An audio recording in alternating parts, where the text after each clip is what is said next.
ओम नमः शिवाय।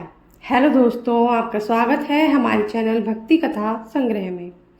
आज हम आपको बताएंगे कौन थे भगवान शिव के प्रथम शिष्य और ऐसी ही भगवान शिव से जुड़ी हुई कुछ बातें, कुछ रहस्य जो शायद ही आप लोग जानते होंगे। तो आइए जानते हैं। शिव या महादेव सनातन संस्कृति में सबसे महत्वपूर्ण देवताओं में से एक है। वह त्रिदेवों में एक देव है। इन्हें देवों के देव महादेव भी कहते हैं। इन्हें भोलेनाथ, शंकर, महेश, रुद्र, नीलकंठ, गंगाधर आदि कई नामों से भी जाना जाता है। तंत्र साधना में इन्हें भैरव के नाम से भी जाना जाता है। शिव हिंदू धर्म के प्रमुख देवताओं में से एक हैं। वेद में इनका नाम रुद्र है। शंकर जी को संहार का देवता कहा जाता है। शंकर जी सौम्य आकृति एवं रौद्र रूप दोनों के लिए विख्यात हैं। अन्य देवों से माना गया है सृष्टि की उत्पत्ति, स्थिति एवं संहार के अधिपति शिव हैं। शिव का अर्थ यद्यपि कल्याणकारी माना गया है, लेकिन वे हमेशा लय एवं प्रलय दोनों को अपने अधीन किए हुए हैं। रावण, शनि, कश्यप ऋषि आदि इनके भक्त हुए हैं। शिव सभी को समान दृष्टि से देखते हैं, इसीलिए इन्हें महादेव कहा गया है। पुराणों के अनुसार भोलेनाथ स्वयंभू हैं, लेकिन भोलेनाथ से जुड़ी रहस्यमयी कथाएं कुछ प्रचलित हैं। तो आइए हम आज जानते हैं उन्हीं रहस्यमयी कथाओं के बारे में। भगवान शिव की उत्पत्ति कैसे हुई? भगवान शिव स्वयंभू हैं, लेकिन पुराणों में उनकी उत्पत्ति का विवरण मिलता है।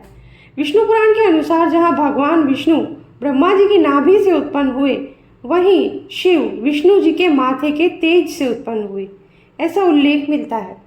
विष्णु पुराण के अनुसार माथे के तेज से उत्पन्न होने के कारण ही शिव शंभु हमेशा योग मुद्रा में रहते हैं। शिव और शंकर एक ही हैं। कुछ पुराणों में भगवान शंकर को शिव इसलिए कहते हैं क्योंकि वे निराकार शिव के समान हैं। निराकार शिव को शिवलिंग के रूप में पूजा जाता है। शंकर को हमेशा योगी के रूप में ही दिखाया जाता है। कई जगह तो शंकर को शिवलिंग का ध्यान करते हुए चित्रित किया गया है। अतः शिव और शंकर दो अलग सत्ताएं हैं। मान्यता है कि महेश और महाकाल भगवान शंकर के द्वारपाल हैं और रुद्र देवता शंकर की पंचायत के सदस्य हैं।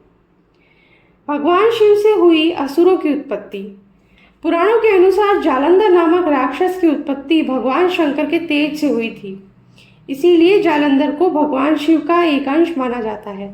अन्य मान्यता के अनुसार भूमा नामक असुर की उत्पत्ति भगवान भोलेनाथ के पसीने की बूंद से हुई थी। इसके अतिरिक्त कुछ पौराणिक कथाओं में वर्णन मिलता है कि अंधक और खुजा भी भगवान शंकर के पुत्र थे, परंतु धर्मशास्त्रों में इन दोनों का कहीं कोई उल्लेख प्राप्त नहीं है। पुराणों के अनुसार भगवान शिव के प्राथमिक शिष्य सप्तऋषि माने जाते हैं। मान्यता है कि सप्तऋषियों ने भगवान शिव के ज्ञान का प्रचार प्रसार पृथ्वी पर किया था, जिसके चलते भिन्न भिन्न धर्म और संस्कृतियों की उत्पत्ति हुई।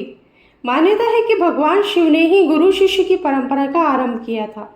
शिव के शिष्यों में बृहस्पति, विशालाक्ष, शुक्र, सहस्त्राक्ष, महेंद्र, प्राचेतस, मनु, भारद्वाज शामिल थे। ऐसी मान्यता है कि भगवान शिव की दो पत्नियां थी, पहली देवी सती और दूसरी माता पार्वती। लेकिन यदि हिंदू पौराणिक कथाओं की माने तो भगवान नीलकंठेश्वर ने एक दो नहीं बल्कि 4 विवाह किए थे। उन्होंने ये सभी विवाह आदि शक्ति के साथ ही किए थे। भगवान शिव ने पहला विवाह माता सती के साथ किया, जो कि प्रजापति दक्ष की पुत्री थी। माता सती के पिता द्वारा भगवान शिव का अपमान न सह पाने के कारण उन्हें अपने प्राणों की आहुति दे दी थी। इसके बाद हिमालय की पुत्री पार्वती के रूप में जन्मी आदि शक्ति ने भगवान शिव से दूसरा विवाह किया। हमारे धर्म ग्रंथों में भगवान शिव का तीसरी पत्नी देवी उमा को बताया गया है। देवी उमा को भूमि की देवी कहा जाता है। भगवान शिव की चौथी पत्नी माँ महाकाली को बताया गया है। उन्होंने इस पृथ्वी पर भयानक दानवों का संहार किया और तीनों लोकों की रक्षा की थी। भगवान शिव भस्म क्यों लगाते हैं? भगवान शिव के भस्म लगाने के पीछे कई मान्यता जुड़ी है। धार्मिक मान्यता के अनुसार भगवान शिव को मृत्यु का स्वामी माना गया है। इसी वजह से शव से शिव नाम बना। महादेव के मुताबिक शरीर नश्वर है और इसे एक दिन भस्म की तरह राख हो जाना है। शिव के इस पड़ाव के सम्मान में शिवजी अपने शरीर पर भस्म लगाते हैं।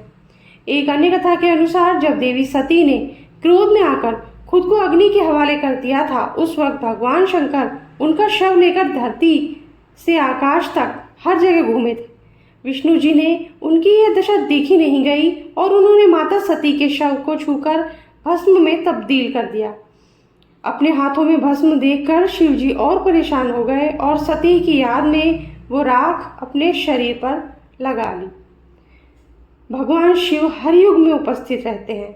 भगवान शिव को आदि पुरुष कहा जाता है और इसी वजह से माना जाता है कि भोलेनाथ ही एकमात्र ऐसे देवता हैं जिन्होंने हर युग में अपने भक्तों को दर्शन दिए हैं। सतयुग में समुद्र मंथन के समय वे उपस्थित थे। त्रेता युग में भगवान राम ने भी रामेश्वरम में उनके शिवलिंग रूप की आराधना की थी। रात्रि प्रवास के दौरान राम को स्वप्न में शिवलिंग का दर्शन हुआ था। द्वापर युग में भगवान शिव स्वयं कृष्ण के बाल रूप के दर्शन करने गोकुल पहुंचे थे और कलयुग में राजा विक्रमादित्य की तपस्या प्रसन्न होकर भगवान शंकर ने उन्हें दर्शन दिए थे, ऐसा उल्लेख मिलता है।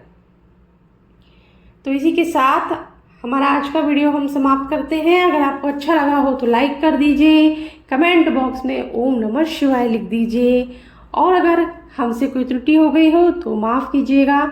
और अगर आपने चैनल को अब तक सब्सक्राइब नहीं किया है तो सब्सक्राइब कर दीजिए, बेल आइकन प्रेस कर दीजिए ताकि हमारे आगे आने वाले वीडियोस भी आप तक आसानी से पहुंच सकें।